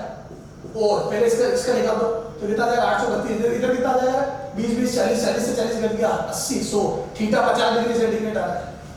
अब देखो 40 दी, पानी ने दी है ना, 40 S1 theta 80 minus theta is equal to है ना। अब ये देख ये हो जाएगा 20 प्लस W S1 और थीटा माइनस 20। क्या करा देगा मैंने इस बार? क्या मेरा पानी तो 20 था जो भाई, बाल्टी का भी पानी बना दिया। तो जो अपनी 10 ग्राम की 2 बाल्टी थी, W बराबर है ये आ जाएगा 20 M बकेट S बकेट ये, तो ये आ जाएगा कितना MS, ये W बराबर आ जाएगा यहाँ से MS बराबर 20। तो मैं बोल दूं ये तो बाल्टी 10 ग्राम वाली S बराबर 2 वाली बाल्टी 20 ग्राम पानी के बराबर है ये। तो यहाँ से आ जाएगा थीटा माइनस 20, तो 40 से 40 कर दिया, ये देखिए 40 से 40 कर दिया तो थीटा बराबर। तो वाटर इक्विवेलेंट होता है बाल्टी का पानी बनाना, बस खत्म, बाल्टी का पानी बना दो ताकि कैलकुलेशन आसान हो जाए, पूरा पानी बन जाए। तो अब मैं इसको ये नहीं बोलूंगा कि 20 ग्राम पानी और 10 ग्राम की बाल्टी है, मैं बोलूंगा 40 ग्राम पानी, क्योंकि बाल्टी का है 2, तो वो 10 ग्राम की बाल्टी 20 ग्राम के पानी के बराबर है, क्योंकि उसका S डबल है। क्लियर है क्या? अगले टर्म में इसके आगे बात करेंगे बेटा, ठीक है? ओके। हाँ बेटा हम कैलोरीमेट्री में पढ़ रहे थे है ना, लास्ट टाइम तो हमने बात कर ली थी कैलोरीमेट्री में specific heat capacity, latent heat of fusion, vaporisation, सारी बातें बहुत डिटेल में करी। वाटर इक्विवेलेंट भी इनफैक्ट अपन ने पढ़ लिया था, लॉ ऑफ मिक्सचर पढ़ा था, ये ग्राफ देखा था याद है, स्ट्रेट चेन बना हुआ है। और ये अपन ने 3 फार्मूले देखे थे है ना, कि कैसे आगे बताया मैंने, ms डेल्टा थीटा जब टेंपरेचर चेंज हो रहा हो तो ये हीट टेंपर कितनी देंगे वो ही है। इसमें स्ट्रेट चेंज नहीं होनी चाहिए, ध्यान रखना, सिर्फ टेंपरेचर बढ़ना चाहिए। जैसे यहाँ टेंपरेचर बढ़ा, यहाँ टेंपरेचर बढ़ा, यहाँ तो इन जगह पर ये कैलकुलेशन चलेगी। जहां स्टेट चेंज होगी वहां ml है, पहले होता 1 ग्राम को मेल्ट करने के लिए, तो m ग्राम को मेल्ट करने के लिए ml है, 1 ग्राम को वेपर बनाने के लिए LV, तो m ग्राम के लिए mLV। समझ गया? तो ये mLV और mLF इतनी हीट रिक्वायर्ड होगी, ठीक है? तो ये सारा हिसाब किताब अपन ने लास्ट टाइम में करा था। अब अपन ने क्वेश्चन भी करा था इस पर, अपने को समझ में भी आ गया था, लॉ ऑफ मिक्सचर भी देखा था। लॉ ऑफ मिक्सचर में अपन और हाई लेवल के क्वेश्चन देखेंगे, लेकिन वो लास्ट में, समझ गया? जिसमें क्या होता है आइस और वाटर मिक्स कर देंगे। अभी तो अपन ने वाटर मिक्स करा था, उसमें स्टेट चेंज की रामायण नहीं थी। अभी मैं आइस में वाटर मिक्स करूंगा, उसमें स्टेट चेंज की रामायण भी होगी, तो वो अपन बाद में देखेंगे। अभी फिलहाल अपन क्या देखते हैं? अभी अपन सबसे पहले देखते हैं कि मैकेनिकल एनर्जी का हीट में कन्वर्जन। देखो कई बार वो बोलता है जैसे m मास की बॉल है या कोई भी ऑब्जेक्ट है m मास का, ठीक है, उसको मैंने h हाइट से गिराया, m मास के ऑब्जेक्ट को h हाइट से गिराया है ना, तो बोलते हैं वो जब जाके जमीन में गिरा तो उसकी सारी हीट, जो सारी इसकी एनर्जी थी वो हीट में कन्वर्ट हो गई। और अब हीट में तो कन्वर्ट हो गई, वो हीट सराउंडिंग में गई या ऑब्जेक्ट ने ली? यहाँ 2 केस बनते हैं, या तो बोल देगा सारी ऑब्जेक्ट ने ले ली, तो जैसे देखो, तो मैं बोलूं मैकेनिकल एनर्जी mgh है ना बराबर, तो मैं बोलूं ms डेल्टा थीटा, mgh बराबर ms डेल्टा थीटा। क्लियर है? तो यहां से कट के डेल्टा थीटा बराबर आ जाएगा gh अपॉन s, ठीक है? तो ये तो सारी हीट अगर मान लो सारी एनर्जी हीट में कन्वर्ट हुई और सारी हीट उसने रखी ऑब्जेक्ट ने, तो इतना टेंपरेचर बढ़ जाएगा डेल्टा थीटा। अब यहां ध्यान रखना, आप एनजीएच की कैलकुलेशन जूल में आएगी आपकी, आप करोगे तो या तो इसको कैलोरी में कन्वर्ट करो, क्योंकि आपका S कैलोरी पर ग्राम पर डिग्री सेंटीग्रेड में दिया था, कल देखा था अपन ने, तो ये कैलोरी में रखो, कैलोरी पर ग्राम पर डिग्री सेंटीग्रेड यहाँ ग्राम में रखो, तो इधर मान ग्राम में रखोगे यहाँ कैलोरी में हीट आएगी, इनटू 4.2 करना तो जूल बनेगा, ये 4.2 कर देना जूल बनेगा, ध्यान रखना। तो इसकी कैलकुलेशन में ध्यान रखना बेटा, बिल्कुल क्लियर है क्या? ध्यान रखना, एक तरफ जूल में करोगे एक तरफ कैलोरी में, तो कैलोरी को जूल में कन्वर्ट करना मत भूलना। तो ये हो गया। कई बार वो बोलता है 50% हीट खुद ने एब्सॉर्ब करी, तो फिर कुछ मत करना, mgh का हाफ कर देना 50%, तो बोल दो n% है ना, ये बीटा परसेंट हो mgh है ना, वो तो परसेंटेज जो भी देगा वो, तो यहाँ से मैं लिख दूं बीटा बाय 100 ये। तो जैसे मान लिया 25% दिया था 1/4 आ जाएगा, 50% में 1/2 आ जाएगा, कर लोगे? तो सर ये तो कर लेंगे हम। तो ये मैकेनिकल एनर्जी का हीट में, ये मैंने पोटेंशियल एनर्जी को हीट में कन्वर्ट करी, उसका n% ऑब्जेक्ट को देके गर्म कर दिया। ऐसा काइनेटिक एनर्जी के लिए भी होता है। जैसे ये देखो m मास का ऑब्जेक्ट v स्पीड से जा रहा है और ये रेस्ट पे आ गया या कुछ भी वेलोसिटी दे दी, तो वो तो m मास के ऑब्जेक्ट की वेलोसिटी v थी, है ना, और मैंने इसको फेंक के छोड़ दिया और वहां रेस्ट पे आ गया, मैं बोलूं यहाँ पे फ्रिक्शन है, मैं बोलो कोएफिशिएंट ऑफ फ्रिक्शन म्यू ले लिया, तो ये तो रुकेगा कैसे, वो रिटार्डेशन हुआ। क्यों? क्योंकि कोएफिशिएंट ऑफ फ्रिक्शन और वहां फ्रिक्शन की वजह से स्लो हो गया।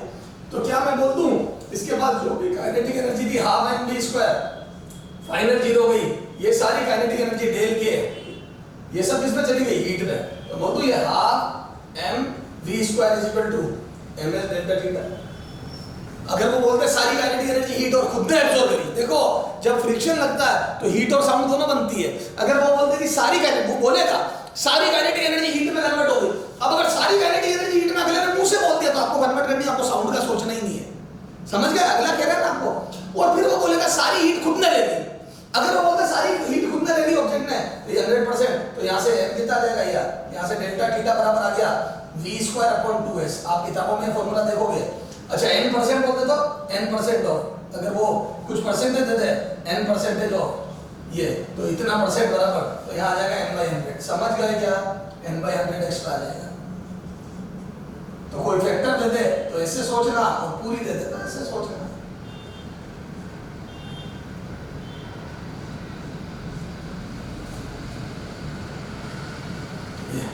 तो v²/2s n/100 क्लियर है क्या? तो इस टाइप से आप सारा काम कर सकते हो।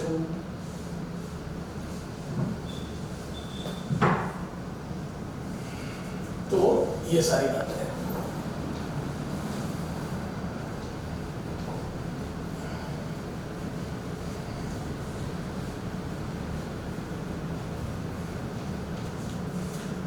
ये तो सर ये मैकेनिकल एनर्जी के हीट में कन्वर्जन समझ में आ गया। सर हीट या तो सारी ऑब्जेक्ट लेगा या कुछ परसेंटेज लेगा, तो उस परसेंटेज बराबर ms डेल्टा थीटा कर देंगे।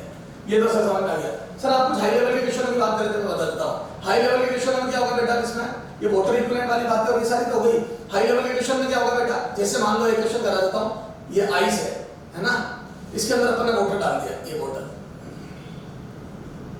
10 ग्राम वाटर, ठीक है, ये आइस है ना, ये 5 ग्राम आइस है मान लो, ठीक है, at -10 degree centigrade, -10 degree centigrade, ये 10 ग्राम ले लो, चलो 10 ग्राम आइस है at -10 degree, at -10 degree centigrade, समझ गए।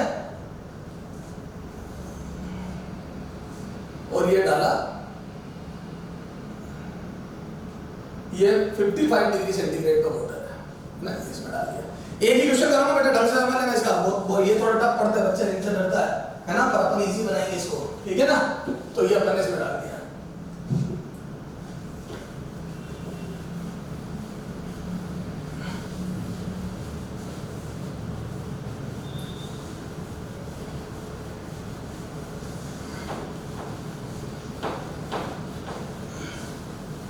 है ना, ये तो ये -10 डिग्री सेंटीग्रेड पे 10 ग्राम आइस है, उसमें 55 डिग्री सेंटीग्रेड पे मैंने 10 ग्राम वाटर डाल दिया, ठीक है। अब क्या होगा, मिक्सचर, कंपोनेंट ऑफ मिक्सचर, क्या पूछेगा वो, कंपोनेंट ऑफ मिक्सचर या कंपोजिशन ऑफ मिक्सचर, तो कंपोजिशन ऑफ मिक्सचर। तो कंपोजिशन ऑफ मिक्सचर बताना आपको कि मिक्सचर में क्या क्या होगा। देखो बेटा ऐसे क्वेश्चन कैसे करोगे, तो अब इसमें लफड़ा क्या हो गया बेटा, अपन जब पानी डालेंगे तो वो हीट देगा, नो डाउट ये गर्म चीज है, हीट देगी, ये देगी, हीट देगी, है ना, और ये लेगा, ये हीट लेगा, तो आइस हीट लेगा और पानी हीट देगा। अब आइस सीधा मेल्ट नहीं होगा, क्यों, क्योंकि -10 पे, तो पहले -10 से 0 पे जाएगा, फिर मेल्ट होगा, और फिर मेल्ट होकर वापस टेम्परेचर बढ़ेगा, फिर वापस टेम्परेचर बढ़ेगा, टेम्परेचर बढ़ेगा, मेल्ट होगा, पानी बनेगा, पानी का टेम्परेचर 100 तक जाएगा ही, तो मैं बोलूं वो हीट देगा, ये लेगा, पर इसके हीट लेने में टेम्परेचर भी बढ़ेगा, स्टेट चेंज भी होगी। अब मुझे नहीं पता ये टेम्परेचर, देखो या तो ms डेल्टा थीटा फॉर्मूला लगाओ या mLF लगाओ, या दोनों लगे, कुछ समझ नहीं आ रहा, गड़बड़ हो गई। अब देखते हैं, तो इसमें क्या, ब्लॉक डायग्राम सबसे इंपॉर्टेंट है, block diagram method, block diagram method. Sir ये क्या होता है बताता हूं। जैसे मैंने लिया पानी, ये वाटर, इसका अलग बना, ये वाटर का अलग बना, ये 55 डिग्री सेंटीग्रेड पे है, और कितना ग्राम है बेटा,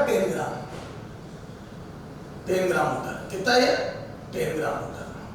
तो 55 डिग्री सेंटीग्रेड पे 10 ग्राम वाटर है, कितना है 55 डिग्री सेंटीग्रेड पे 10 ग्राम वाटर ये हीट देगा। तो ये 0 सेंटीग्रेड पर वाटर। सर ये 0 पे क्यों लाया?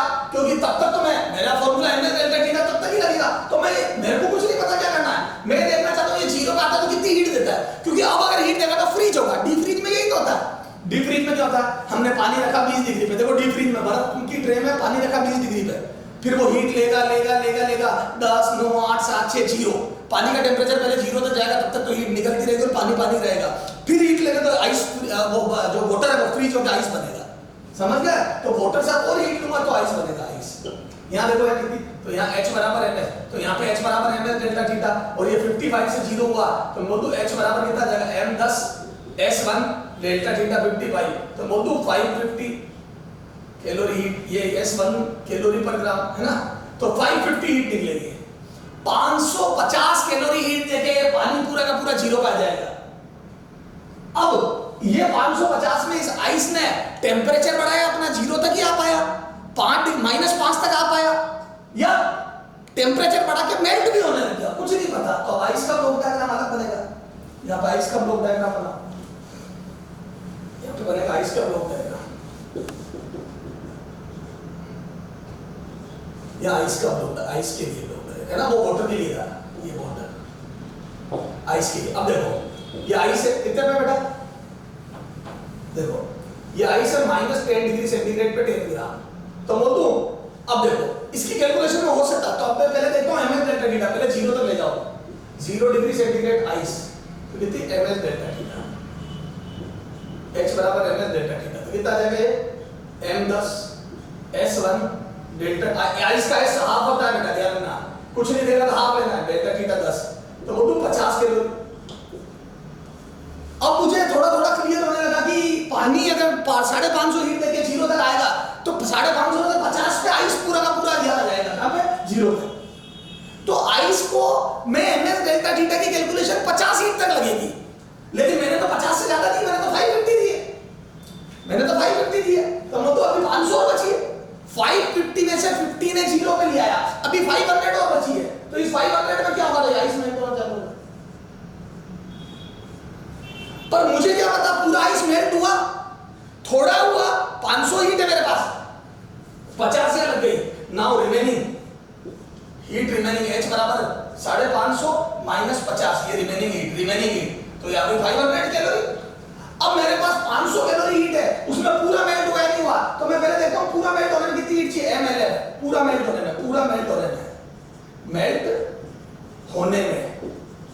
h रिक्वायर्ड कितना आएगा देखो, तो ये आ जाएगा h बराबर m10 इंटू LF 100, तो ये आ जाएगा 1000 कैलोरी, m10 LF 100, मतलब LF 100 में दे रहा हूँ, LF 100 ले रहा है, यहाँ पे मैंने दे दिया LF बराबर 100 ले लेना।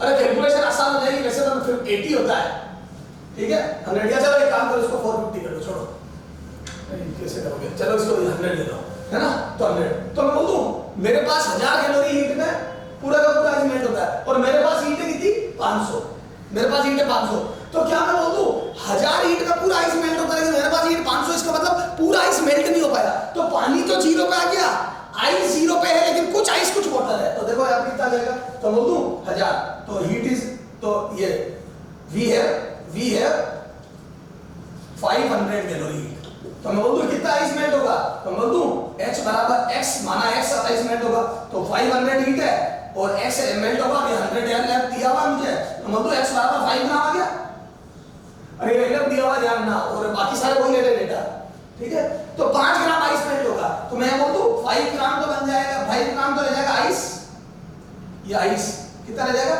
5 ग्राम, और बन जाएगा 5 ग्राम पानी, 5 ग्राम वाटर, तो 5 ग्राम तो बन जाएगा आइस, रह जाएगा आइस, और 5 ग्राम बन जाएगा वाटर, 5 ग्राम बन जाएगा वाटर, तो मैं बोल दूं अब पूरे कंटेनर के अंदर कितना हो गया मेरे पास 15 ग्राम वाटर और 5 ग्राम आइस।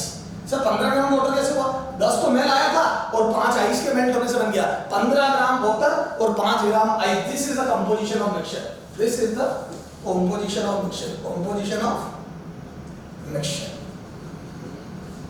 ये आपका कंपोजिशन है मिक्सचर का, समझ गए क्या? तो ये सिस्टम रहेगा। सर सारी बात समझ में आ गई? तो ये सबसे भारी लेवल की क्वेश्चन आप उनको बोल सकते हो। इस क्वेश्चन को आप देखो ढंग से और इस टाइप के क्वेश्चन करो। आपको ध्यान से कितना सा रखना है, ब्लॉक का आइस की कैलकुलेशन अलग चलेगी, वाटर की अलग चलेगी, दोनों के ब्लॉक डायग्राम बनेंगे, क्योंकि फॉर्मूला कब कौन सा लगेगा ये सारा ब्लॉक डायग्राम बताएगा कि आपकी स्टेज कहां तक पहुंची है। समझ गए क्या? Very good.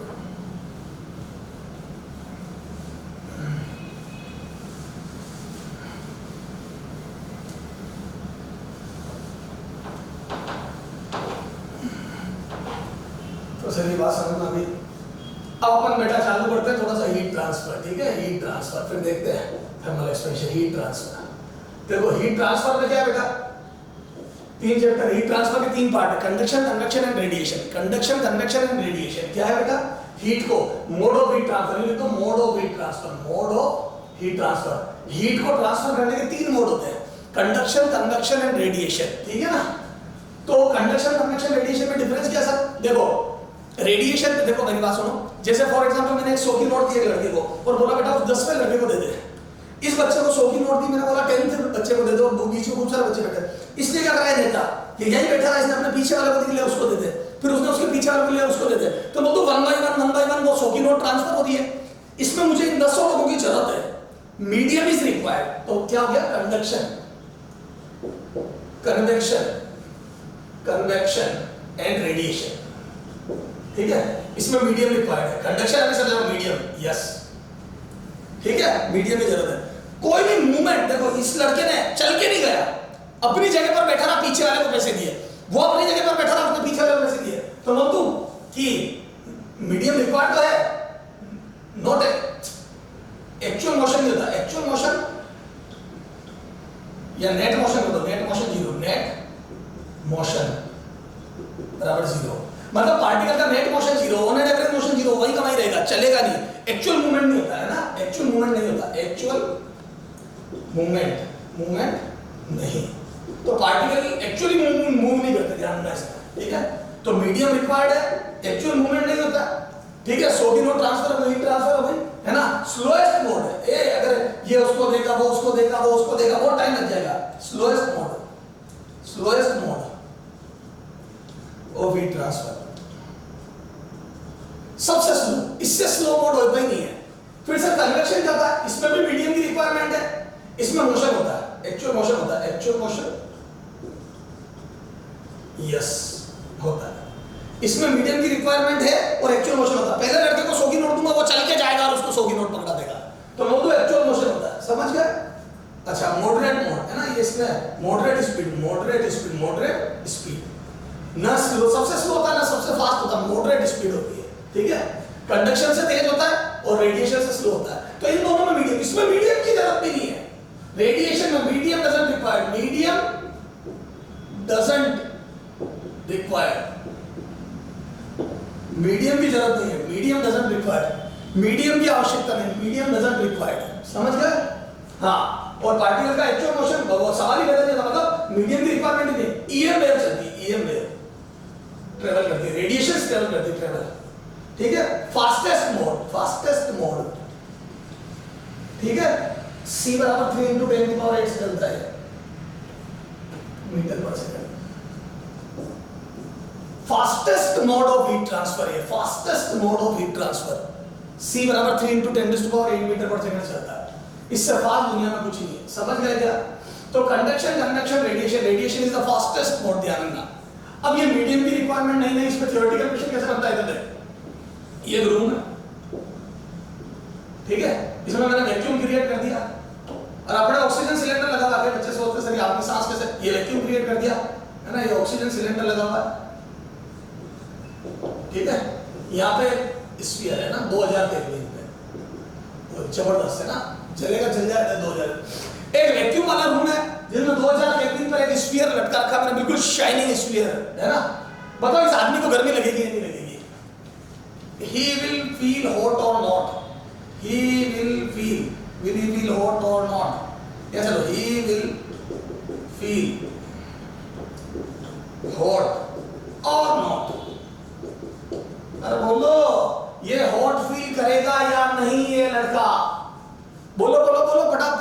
देखते हैं, ये रेडिएशन निकलेगी, देखो आप बिल्कुल करेगा, क्योंकि देखो कंडक्शन कन्वेक्शन के लिए मीडियम की जरूरत है, कंडक्शन कन्वेक्शन नहीं होंगे, बच्चा ना कर देता वैक्यूम में तो कैसे होगा, अरे तुक्के मत मारो, कंडक्शन कन्वेक्शन नहीं होगा, लेकिन yes radiation, yes hot, yes will feel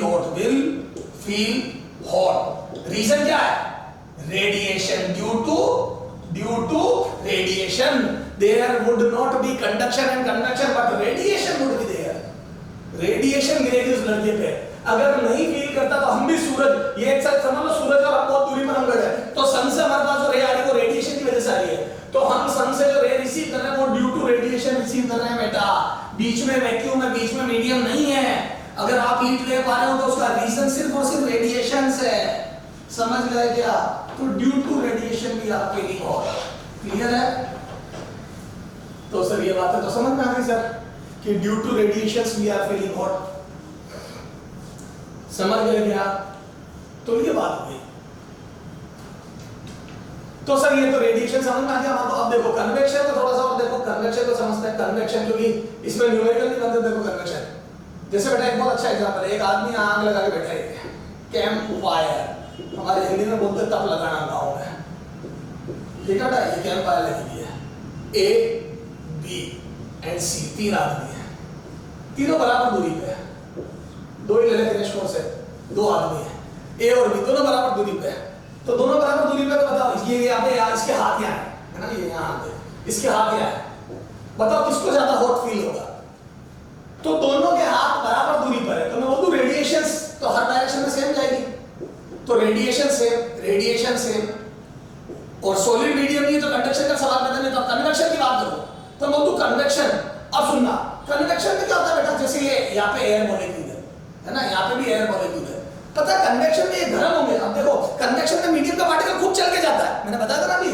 तो ये गर्म होंगे, तो गर्म होंगे तो यहाँ पे डेंसिटी क्या हो जाएगी, कम, डेंसिटी कम, यहाँ डेंसिटी होगी ज्यादा, तो बोल दो कम डेंसिटी होगी तो ऊपर उठेगी, तो यहाँ पे भी ये मॉलिक्यूल ऊपर उठेंगे, तो कन्वेक्शन की वजह से चीजें गर्म हो के फेल के हल्की हो जाती है, ऊपर उठती है, हवा का ज्यादा दबाव नीचे आता है, हल्का ऊपर उठता है, देखा आपने पानी जब हम कंटेनर में देखना, कभी उसमें ग्लास के कंटेनर में कुछ गर्म करना या देखना, तो देखना वाटर मॉलिक्यूल ऊपर उठेंगे, गर्म होके ऊपर, या भगोनी में देखना ना कंटेनर में कभी चीज गर्म होता है तो ऊपर उठ के आएगी, तो हम बोलूं गर्म चीजें, हॉट चीजें लेस डेंस होती है तो वो ऊपर उठती है, ये ऊपर उठेगी।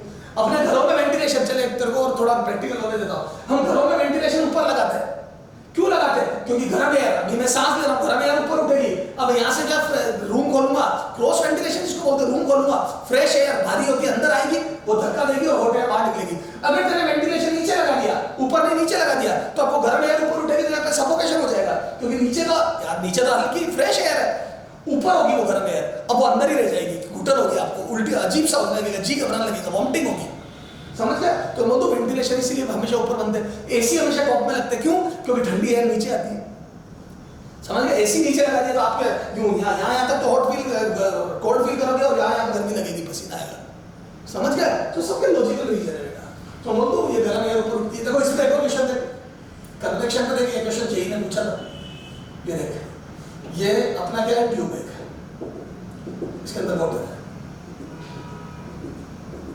ये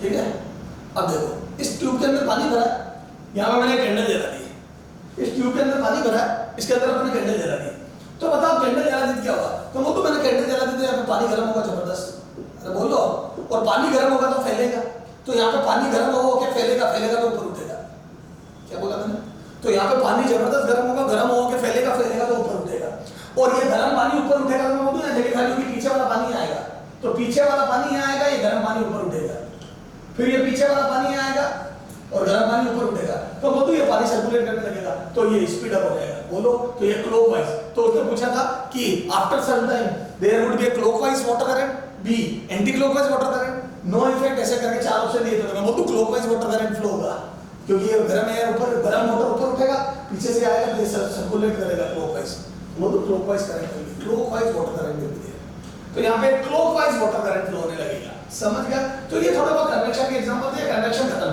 कन्वेक्शन में मीडियम की जरूरत होती है, मीडियम के पार्टिकल खुद चल के जाते हैं, और ये मॉडरेट मोड होता हीट ट्रांसफर का। इस पर कोई न्यूमेरिकल बनता नहीं, कोई थ्योरेटिकल बातें है वो सारी मैंने बता दी। अगर मेरे को वैक्यूम में गर्मी लगेगी तो ड्यू टू रेडिएशन लगेगी, कंडक्शन कन्वेक्शन वैक्यूम में ट्रेवल नहीं कर सकता। तो ये तो हो गया इसका। अब अपन देखते हैं कंडक्शन। कंडक्शन देखो बेटा, कंडक्शन में बेटा क्या आता है, रेट ऑफ हीट फ्लो। क्या है ये, this is rate of heat flow, rate of heat flow, rate of heat flow dH by dt is proportional to area of cross section. ये जैसे रोड है,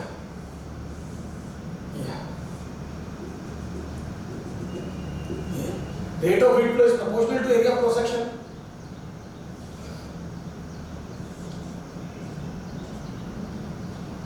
ठीक है,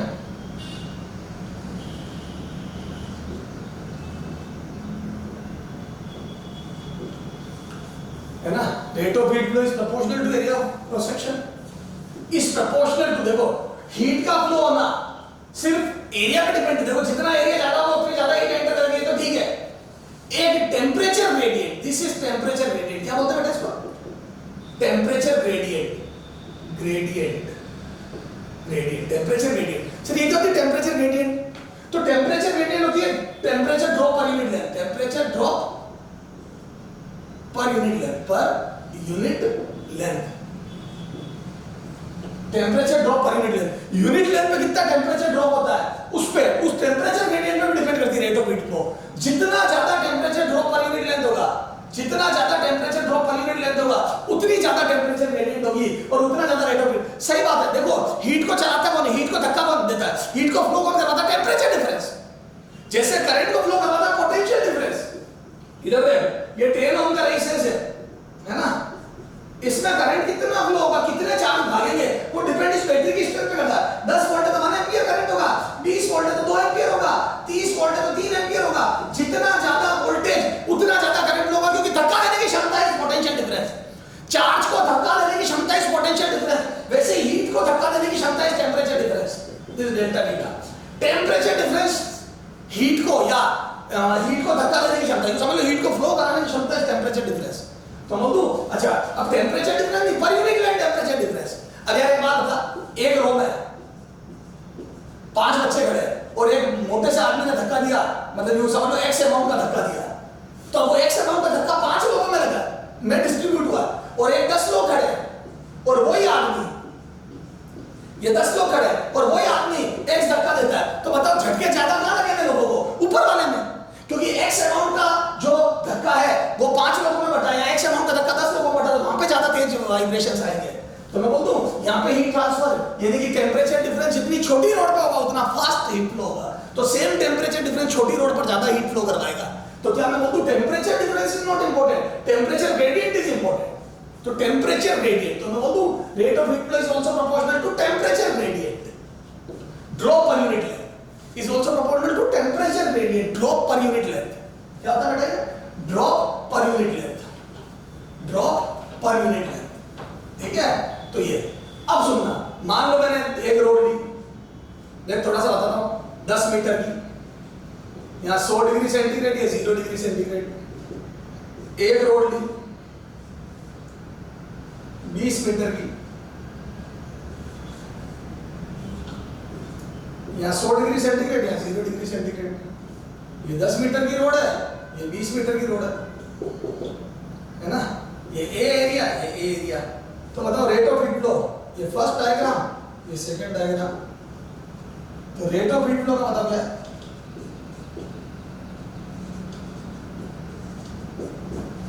रेट ऑफ हीट फ्लो बताओ, दोनों में से रेट ऑफ हीट फ्लो किसमें ज्यादा होगी, तो दोनों आइडेंटिकल एरिया है ना ये, तो रेट ऑफ हीट फ्लो किसमें ज्यादा होगी, तो रेट ऑफ हीट फ्लो होगी फर्स्ट केस में ज्यादा। क्यों, अब तुम कह दोगे सर टेम्परेचर डिफरेंस सेम है ना सर, ये सेम है सर, एरिया सेम है, बिल्कुल है, लेकिन ये छोटी लेंथ है, तो मैं बोलूं gradient, temperature gradient, temperature gradient है ना, 1 में बड़ी है 2 से, तो टेम्परेचर ग्रेडियंट 1 में बड़ी है। 1 में जो 100 डिग्री का डिफरेंस है वो 100 डिग्री का डिफरेंस 10 मीटर पे ही है, तो पर यूनिट पे आ गया 10 का, और यहाँ पर यूनिट पे 5 का, तो वहां पे धक्का तेज लगेगा, तो टेम्परेचर ग्रेडियंट मैटर करती है। चलो तो मैं बोलूं रेट ऑफ हीट फ्लो, अच्छा तो एरिया ज्यादा होने पर ज्यादा होगी, क्योंकि ज्यादा जगहों से हीट जाएगी, टेम्परेचर ग्रेडियंट पर यूनिट लेंथ में ड्रॉप ज्यादा होना ज्यादा होगी, जो कि धक्का तेज लगेगा।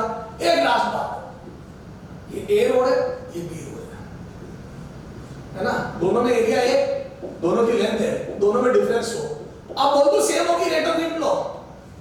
अरे बोलो dH by dt ए और बी में सेम होगी, dH by dt बी, तो बोल दो दोनों में सेम होगी। नहीं सर, क्यों नहीं? दोनों में सेम क्यों नहीं होगी? दोनों में सेम नहीं होगी सर, क्यों नहीं होगी? क्योंकि बेटा यहाँ पे दोनों में ए और बी में टेम्परेचर ग्रेडियंट वगैरह सब सेम है, लेकिन material conductivity, thermal conductivity may be equal और may not be equal. Thermal conductivity तो एक नई चीज है, तो इसीलिए प्रोपोर्शनलिटी कांस्टेंट लगता है यहाँ। तो rate of wind flow dH by dt is given by Ka d theta by dx। ए और d theta by dx को समझ में आ गया? K थर्मल कंडक्टिविटी क्या है? Thermal conductivity, conductivity depends upon material. तो ये जो थर्मल कंडक्टिविटी होती है वो मटेरियल की प्रॉपर्टी होती है। अलग अलग मटेरियल की थर्मल कंडक्टिविटी अलग अलग होगी, अलग अलग मटेरियल की थर्मल कंडक्टिविटी अलग अलग होगी, समझ गए? तो मटेरियल पे डिपेंड करती है, thermal conductivity depends upon material. अलग अलग मटेरियल की थर्मल कंडक्टिविटी अलग अलग होती है। तो यहाँ मटेरियल का रोल है, temperature drop per unit length का रोल है, एरिया ऑफ क्रॉस सेक्शन का रोल है, ये सब मिलके आपकी इस चीज को बढ़िया करेगी। तो सर ये समझ में आ गया, ठीक है बेटा। अगले टर्न पे बात करेंगे अपन कंडक्शन की डिटेल में, करंट इलेक्ट्रिसिटी से कंडक्शन को पढ़ेंगे। Very good.